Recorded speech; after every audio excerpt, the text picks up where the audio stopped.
Vanakkam, Namaskaram to everybody. Few years back, if somebody asked me, you are from Karnataka, can you say something about Hampi? Zero.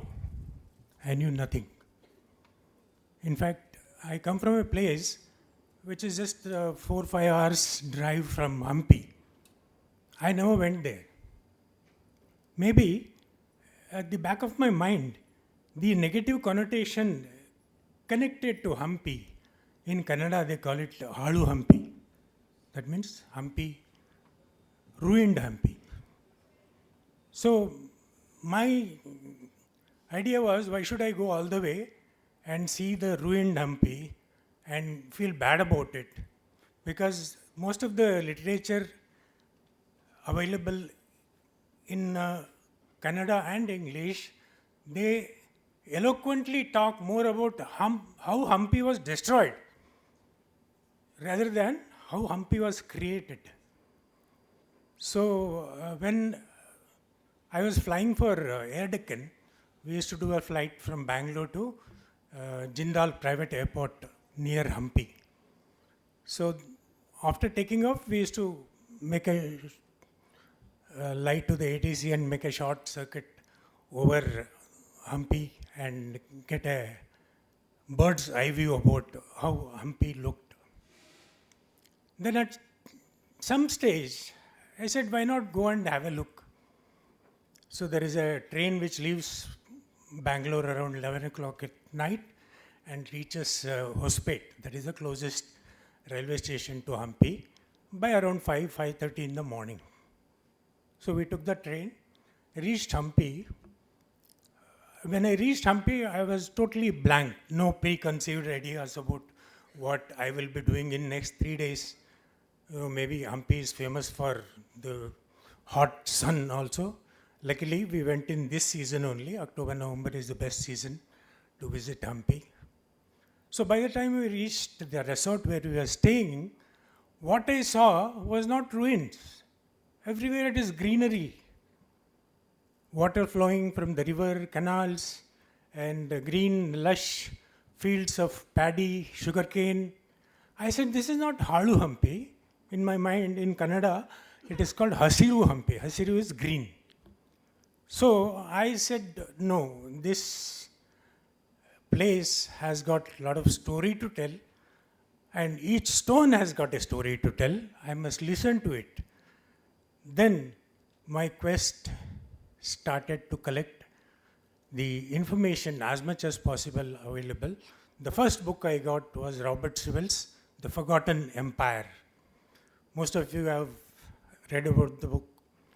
So my quest started how great was the empire and how able was the king who administered this Hampi. And also I started thinking about how was the commoner's life in Hampi. Commoner, a merchant, a farmer, a dancer, a sculptor, and a soldier. All these things, I started getting into that character. And I started writing. I have this little bit of habit of writing. So after compilation of all this, about almost 200 pages, I bravely entered the house of Dr. S.L. Bhairappa. Some of you who are aware of Kannada literature, he is the literary giant in Kannada literature.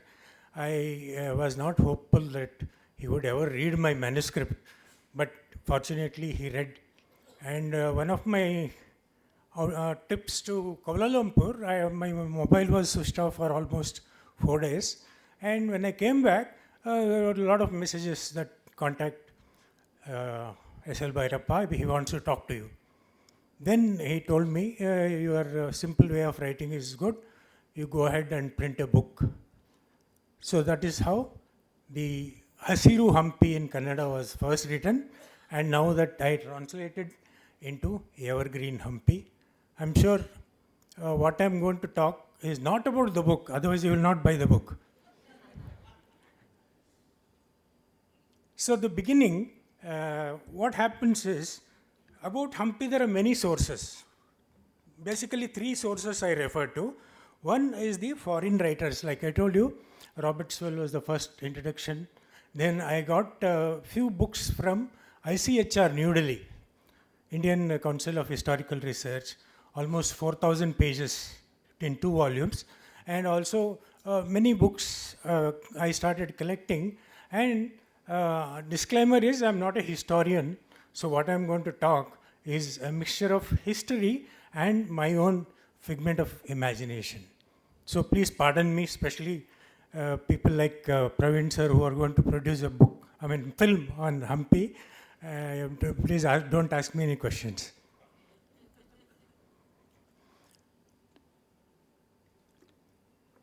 In North Karnataka, folklore and folk songs talk about how Hampi began. What is Hampi? What is the name? How it originated? Basically, Pampa is the name of Parvati, and Virupaksha is the name of Shiva, and Pampa Devi did tapas on the banks of river, and after many years Shiva agreed to marry her. That's how the folk lore goes. So that Pampa got corrupted and became Hampi or Hampe. And the Tungabhadra river, what we call Tungabhadra now, was once called Pampa Nadi, and the whole Hampi was called Pampa Kshetra and also called Kishkinda Kshetra. It's supposed to be a nearby place which is supposed to be the birthplace of Lord Hanuman. But as per the folklore of North Karnataka, Hampi started from a valiant commander called Kumara Rama. Kumara Rama was a valiant commander in Kampali. Kampali is another small province which managed to survive the onslaught of the invaders of Malika Kafur's army, which looted, and by the beginning of 14th century, almost everything was emptied in all the temples of southern region, south of Krishna River, and nearly took away 60 elephants, 1,200 horses, and thousands of POW, prisoners of war. And what they carried was 94,000 mound of gold, which was looted from all the temples. But they installed the Muslim rulers in various places, including Madurai, Srirangapatnam, and Devgiri, and also in by then the Hoysala dynasty was waned off. The third Veera Ballal was engaged in the wars with the Ghayasuddin, who was based in Madurai. So this Kumara Rama was killed by a lady called Matangi, because that Matangi told the Muslim rulers that you can never defeat Kumara Rama unless a lady goes and stands in front of him and attempts to kill. Only then he can be killed, and she was compensated adequately for her misdeed. And she went along with the male soldiers, disguised as a male soldier, and when in front of Kumara Rama, she displayed her hair and the attire, which was ladies, and Kumara Rama stopped his attempt to assassinate her, and in turn, she assassinated Kumara Rama. Kumara Rama was the brother of a lady called Maramma, and her husband was Sangamanayaka, and he had 5 brothers. Everywhere we hear about Hakka Bukka, that's all. but they are actually 5 brothers: Marappa, Madappa, Kampana, Harihara Raya, and Bukkaraya. So these 4 angry young soldiers now wanted to take revenge on this wherever there is Muslim ruler, and this is one family of 5 brothers. Another place there is family of 4 people: Madhavacharya, Sayanacharya, Bhoganatha, and Singalambike.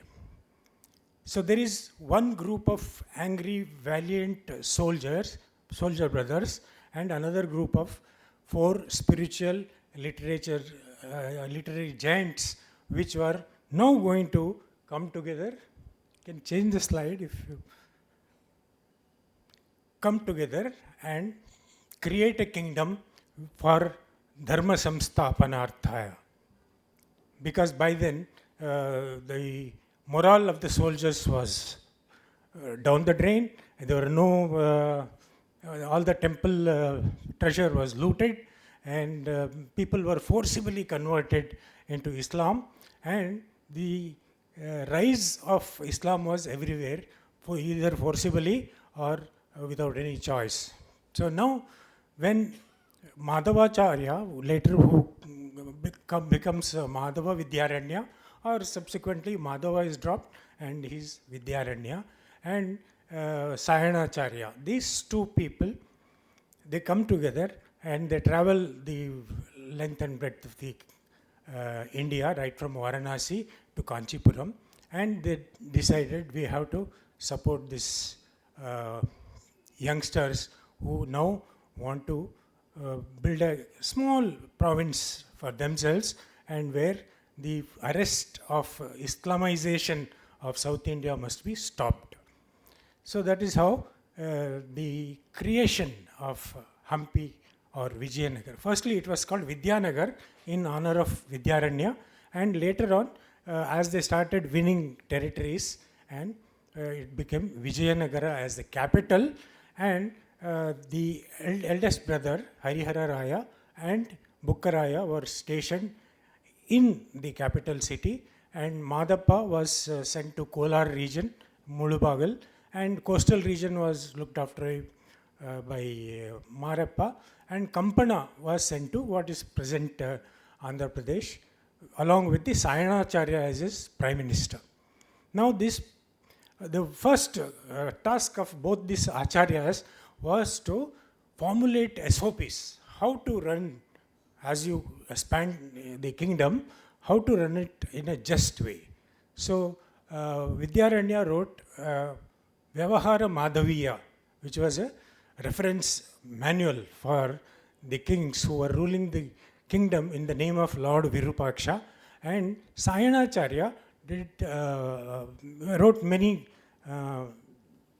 manuals of similar nature, but one of the main manual was Prayaschitta Sudhanidhi. That means those who are forcibly converted to Islam now were taken back into the fold of Sanatana Dharma. If similar thing had happened, and if similar Sayanacharya was there in Kashmir, then the Kashmir wouldn't have been having 97% of the Islam population. So fortunately, in South India, south of Krishna river, we had these great people who guided, who became the Rajagurus, Dharmagurus, and the guiding principles of how to run a kingdom, which is just recovered from the onslaught of Islam army and the cruel rulers of the who came from north. Now let us come to, as the first generation expanded the territory, the second generation was sent to Tamil Desham, because for 43 years Madurai Meenakshi temple and Srirangam temple were closed for worship. They were never opened, no worship was carried out. Srirangam temple was taken over by the Muslim army, and it became a military garrison.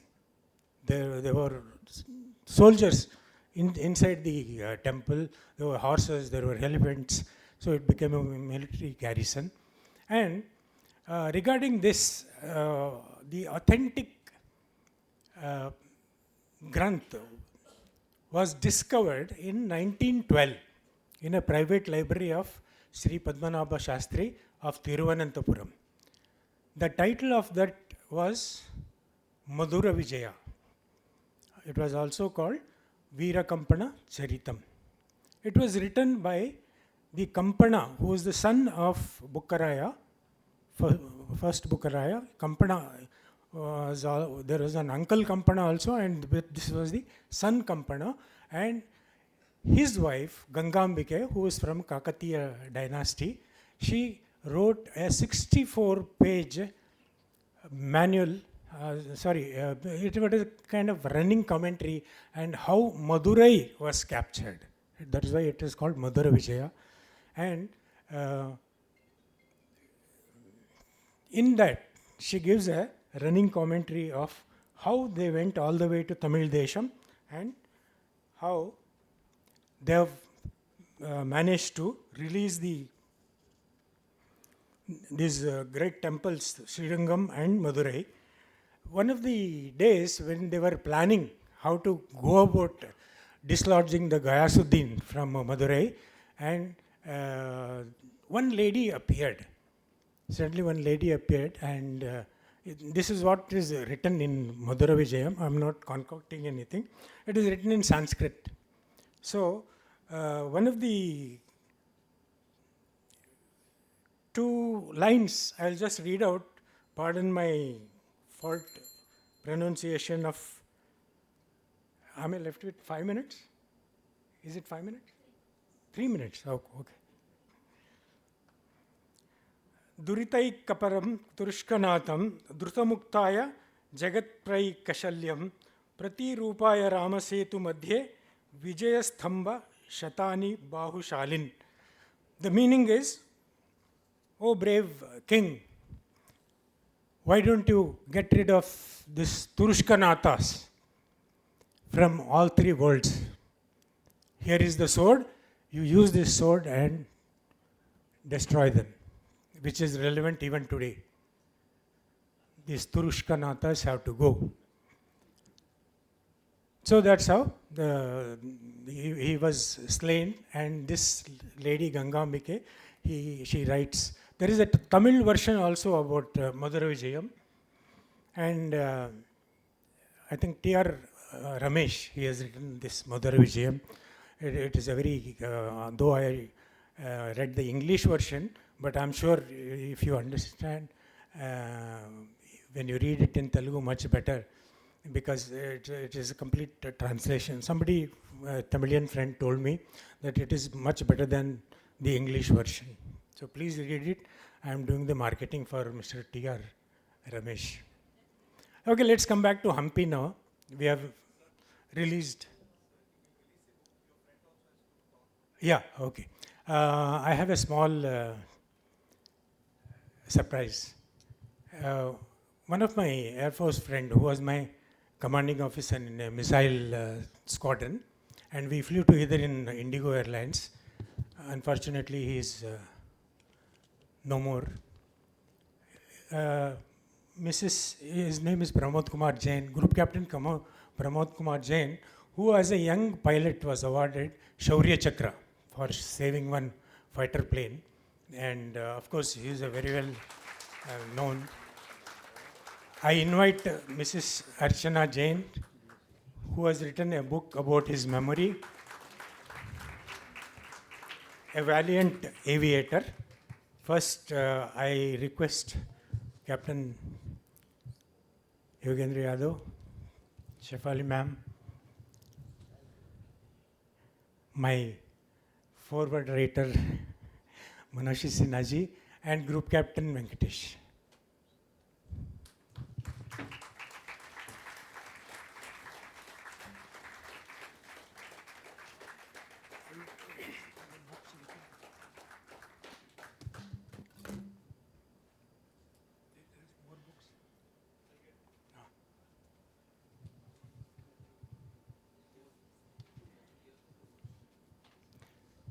Can you show that market AI image?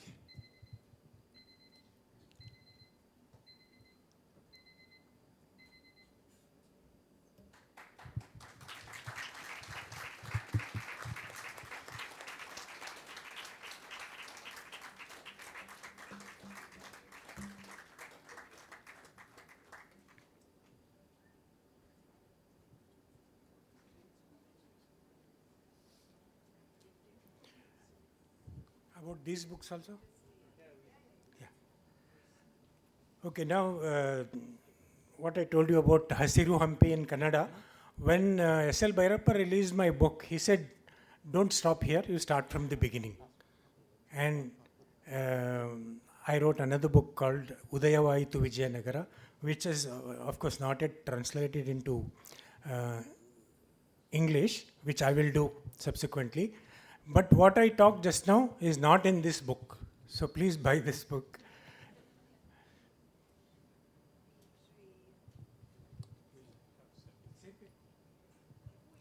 So we shall have the book release, Evergreen Hampi, written by Wing Commander P.S. Sudarshan, and it shall be. We'll have Mr. Krishnan Chu, who will felicitate it. And also may I request the founder and promoter of Varahi Lakshmi Silks, the newest silk store chain, Mr. Gopi, to join for the book release. They have a nice stall with Kanjivaram silks. They have come all the way from Kanjivaram for this.